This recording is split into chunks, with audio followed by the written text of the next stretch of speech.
Untuk apa kita hidup? Itulah agaknya yang dibicarakan ibu-ibu di atas sampai ribut betul. Untuk apa kita ini hidup?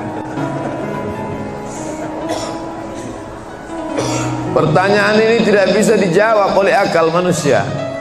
Makanya Sokrates, seorang filosof dulu Yunani, berkata, untuk menjawab mengapa kita hidup, perlu hidup 500 tahun lamanya. Tak cukup umur berpikir untuk apa kita hidup, sampai akhirnya karena tidak sanggup akal itu menjawab, maka diutuslah Nabi Muhammad sallallahu alaihi wasallam. Mata saya hanya bisa melihat apa yang ada dalam masjid ini saja. Saya tak tahu berapa banyak jamaah di luar. Maka karena mata ini terbatas, saya ini manusia yang lemah. Telinga juga hanya bisa mendengar apa yang dibicarakan sekeliling dan atas saja.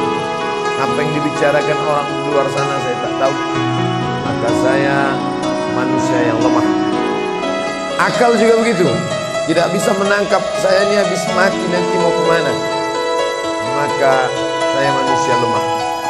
Allah Maha tahu, maka dia kirimlah salah satu makhluknya ingin menjelaskan kau untuk apa, sedang di mana dan akan kemana. Dan makhluk itu bernama Nabi Muhammad sallallahu alaihi wasallam. Untuk apa hidup? Langsung dijawab, wa ma khalaqtul jinna wal insa illa liya'budun.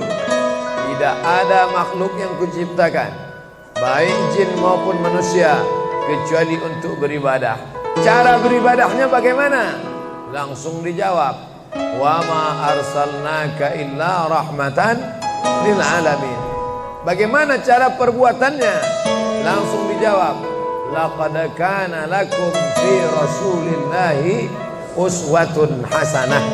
Maka Al-Quran itu menjawab pertanyaan-pertanyaan. Yas'alunaka 'anil mahid, mereka bertanya kepadamu tentang maaf perempuan haid. Qul huwa adza, katakan itu kotor, tidak baik. Yas'alunaka 'anil yatama, mereka bertanya kepadamu tentang anak yatim. Yas'alunaka 'anil khamri wal maisir, mereka bertanya kepadamu tentang khamar dan judi.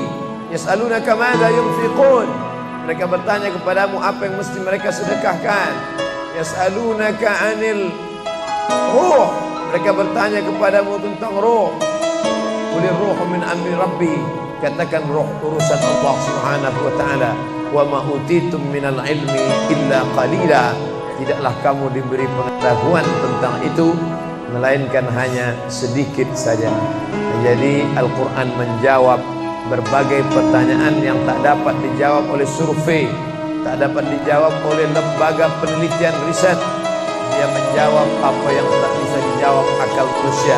Pepatah Melayu berkata, kalau galah panjang sejengkal, jangan laut hendak diduga. Galah artinya bambu. Orang kalau naik rakit bambu mesti ditanamkan ke dalam sungai. Kalau panjangnya cuma sejengkal, jangan laut hendak diduga.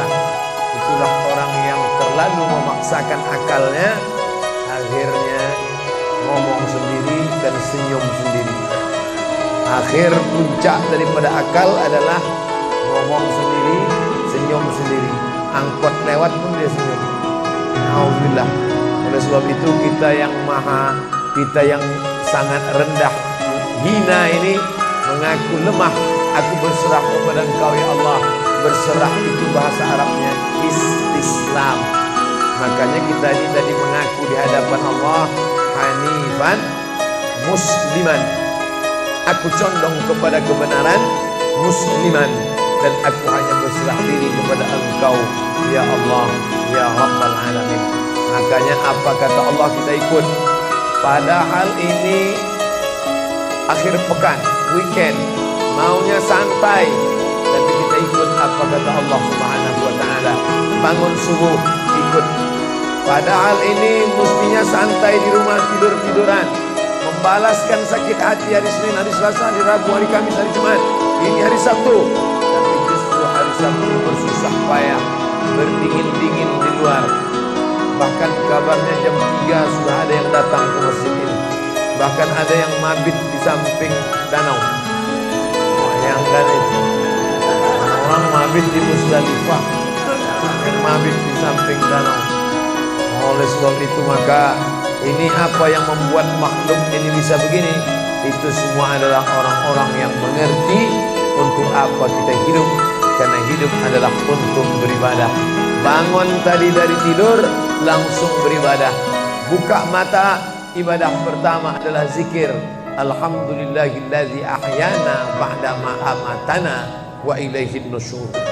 Masuk kamar mandi, tempat najis, kotor, bau, kotoran, tempat setan, tapi tetap menjadi ibadah. Dalam WC-nya pun ibadah. Dia masuk lagi ke kiri, dia katakan Allahumma inni a'udzubika minal khubusi wal khaba'is.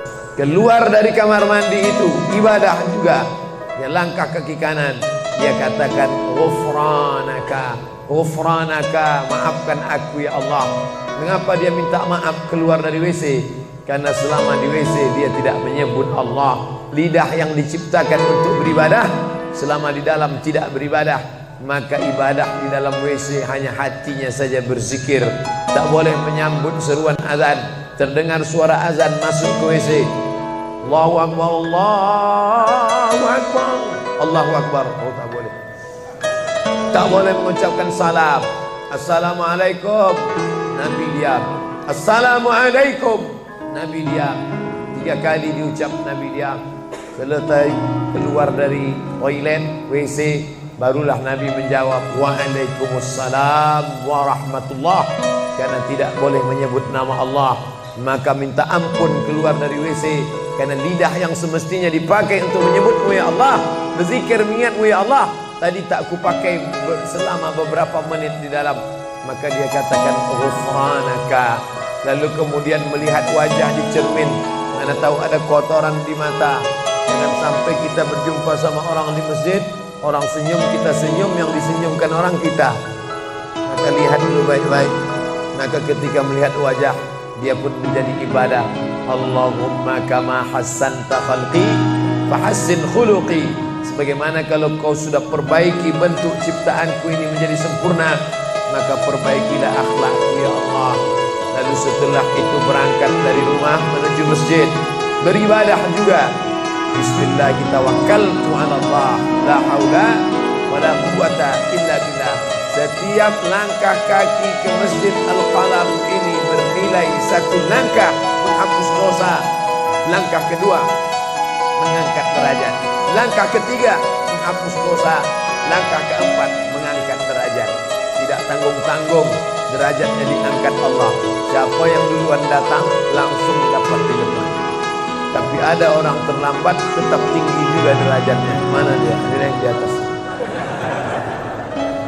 Siapa bilang perempuan direndahkan, dihinakan? Perempuan dimuliakan. Mana contoh perempuan dimuliakan? Kalau mau tahu, datanglah ke Masjid Al-Qalam. Perempuan dimuliakan. Bapak Ibu yang dimuliakan Allah, masuk ke dalam masjid, langkah kaki kanan, Allahumma inni as'aluka min fadlik. Itu doa nanti keluar. Tapi ketika akan masuk, apa doanya? Allahumma ya Allah, iftah li, bukakan untukku abwaba rahmatik, pintu rahmatmu, bernilai ibadah. Duduk berzikir, jangan ngobrol, jangan cerita. Foto Pak Ustaz, sikit-sikit boleh. Lalu kemudian selama itu tertulis tadi di atas. Itulah hebatnya masuk ke Masjid Al-Qalam, tidak hanya mendengar ceramah, dapat pengajian. Ketika saya masuk tadi, saya dengar suara azan, ada tulisan hadis riwayat Al-Bukhari. Siapa yang mendengar seruan azan lalu menyambut seperti bunyi yang diucapkan muazzin, kecuali pada hayya 'alas shalah, hayya 'alal falah, dia baca la haula wala quwata illa billah, ditutup dengan doa wasilah. Allahumma rabba hadhihi ad-da'wati tammah was salatil qa'imah, dimintakan untuk Nabi Muhammad, hati sayyidina Muhammadanil wasilah wal fadilah wasyarafa wad darajatal aliyatar rafi'ah. Yang kelima, wa ba'athallahumma maqaman mahmuda alladhi wa'adtah innaka la tukhliful mi'ad. Maka kata Nabi, halal laku syafa'ati yaumal qiyamah, layaklah dia mendapat syafaat di hari kiamat. Makanya selama duduk di depan tadi, tak ada satupun yang ngobrol, semuanya menyambut seruan azan. Allahu Akbar, Allahu Akbar. Ada kawan sebelah ngajak ngobrol, gimana bro program mancing kita? Allahu Akbar. Nah, dia cerita tak tentu arah. Ini kita sedang beribadah kepada Allah Subhanahu wa ta'ala. Lalu kemudian selesai azan, salat sunat yang balasan pahalanya khairun minad dunya wa ma fiha, lebih baik daripada dunia dan seisinya. Apa itu? Qabliyah subuh. Sampai-sampai andai terlambat qabliyah subuh, tetap boleh dilaksanakan setelah subuh. Habis salat subuh barulah dilaksanakan qabliyah subuh. Tapi kalau sudah sama-sama ngaji, tapi kalau nanti pulang kampung, justru sekarang orang di kota ngaji, di kampung tidak ngaji. Zaman dulu di kampung ngaji, di kota tidak ngaji. Sekarang dunia sudah mau kiamat. Di kampung orang ngaji, di kampung orang tidak ngaji. Kenapa? Parabola masuk desa. Oleh sebab itu maka kalau di kampung itu tidak ada pengajian, mereka tidak tahu bahwa qabliyah subuh diganti setelah subuh. Nanti pas mau bulan puasa pulang kampung, jangan qabliyah subuh setelah subuh. Karena nanti begitu mereka lihat, loh apa tuh? Sejak tinggal di Bekasi ikut aliran sesat. Dia tidak tahu bahwa sholat qabliyah subuh itu jangan sampai tinggal. Andai tertinggal, tetap dilaksanakan setelah sholat subuh. Ayatnya diatur. Ayat pertama, qul ya ayyuhal kafirun. Ayat yang kedua, qul huwallahu ahad, Allahus samad, lam yalid wa lam yulad wa lam yakul lahu kufuwan ahad. Andai masuk ke dalam masjid, kebetulan jamnya langsung nampak kelihatan, iqamat tinggal 2 menit lagi, iqamat 2 menit, tak mungkin sholat 4 rakaat. Pilihannya tahiyatul masjid atau qabliyah, qabliyah atau tahiyatul masjid. Kalau melaksanakan tahiyatul masjid tidak dapat qabliyah, tapi kalau melaksanakan qabliyah automatically dapat tahiyatul masjid. Oleh sebab itu andai terlambat, waktu tinggal 2 menit, maka laksanakanlah qabliyah subuh. Tapi jangan gara-gara ini terlambat terus.